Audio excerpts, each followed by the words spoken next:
जमाना तो हर किसी को कुछ कर गुजरने को मौका देता है।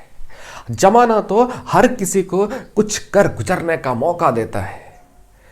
कुछ करके बसर, कुछ ना करके बसर अपने आप को धोखा देता है। जोहार, आदाब, नमस्कार। आज की जो मैं कहानी आपको सुनाने जा रहा हूं, ये कहानी है एक बुजुर्ग दंपति की। और कहानी सुनने के बाद आप सोचने पर मजबूर हो जाएंगे कि फेल्योर करते कैसे हैं। एक बार गांव से दूर छोटी सी जगह पर एक बुजुर्ग दंपति रहते थे। वहां पर सुनसान इलाका था, बहुत कम घरें थी, मतलब 2-4 घर ही थी। तो एक दिन रात को बुजुर्ग दंपति की नींद खुलती है और लगभग तकरीबन 2 बज रहा होता है। तो एक व्यक्ति उधर उसी के रास्ते से होकर के गुजरते हैं, मतलब उसके घर के किनारे जो रास्ता था उसी रास्ते से होकर के गुजरते हैं। एक हाथ में साइकिल थी, एक हाथ में फावड़ा था। निकलते हैं। अब ये जब बुजुर्ग दंपति जब उस व्यक्ति को देखते हैं तो उनको लगने लगा कि शायद ये कहाँ जा रहा है, कौन हो सकता है, इतना बड़ा रात को कौन जा सकता है, ये तो सब सोने का वक्त है, ये बेचारा कहाँ जा रहा है। दूसरे दिन फिर उसी टाइम में देखते हैं 2 बजे रात को, एक हाथ में साइकिल चला रहे हैं और हाथ में फावड़ा लिए हुआ है।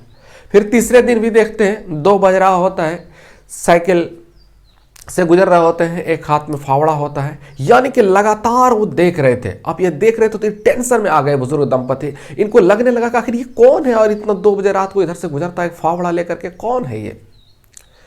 तो बुजुर्ग दंपति ने सोचा कि आज मैं इसका पीछा करूंगा, ये जाता कहाँ है। उसके बाद साइकिल से जैसे ही गुजरते हैं, रात होती है, 2 बजते हैं। ठीक उसी टाइम में साइकिल वाले भी आते हैं, फावड़ा हाथ में लिए। ये भी बाइक से उसका पीछा करते हैं।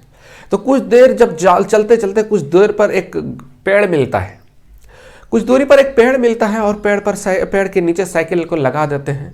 उसके बाद फिर क्या करते हैं, फावड़ा लेकर के चलते हैं। 20-25 कदम चलने के बाद एक खेत मिलता है और उसी खेत में वो फावड़ा चलाना स्टार्ट करते हैं। तो ये व्यक्ति भी वहाँ पहुँचता है और उस व्यक्ति से कहते हैं, साइकिल वाले व्यक्ति से, कि तुम यहाँ इतनी बड़ी रात को क्या कर रहे हो।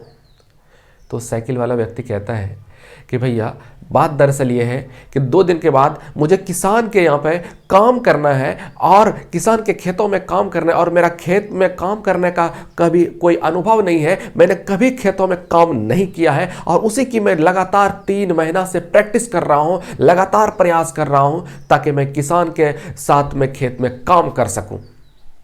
ये कहानी ये जब सुनने के बाद, ये बातें जब सुनते हैं, ये बुजुर्ग दंपति को बड़ा आश्चर्य होता है कि वाह क्या बात है, इतनी मेहनत कर रहे हो, ये किसानों के साथ काम करने के लिए खेतों में क्या करेंगे, बगैर मेहनत का तो संभव ही नहीं है।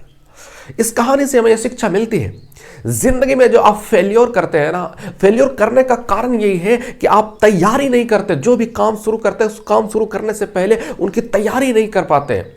जब तैयारी नहीं करते हैं और बगैर तैयारी के नई शुरुआत आप करते हैं बगैर तैयारी के, जब बगैर तैयारी के करेंगे तो फेल्योर के चांसेस ज़्यादा रहेंगे। इसलिए आपको उसके बारे में कुछ भी आइडिया नहीं है, कुछ भी पता नहीं है। जब कुछ भी पता नहीं रहेगा तो सक्सेस कैसे कर सकते हैं। सक्सेस के लिए तो कुछ पता होना चाहिए ना, किस दिशा में लेकर के जाएंगे, कैसे जाएंगे। यहाँ पे आपको कुछ भी नहीं, मतलब सक्सेस मिलेगा लेकिन सक्सेस लेट से मिलेगा, और जो तैयारी करके करते हैं उनको जल्दी सक्सेस मिलती है। इसलिए जब भी करें तो काम तैयारी के से पहले कोई भी काम शुरुआत ना करें।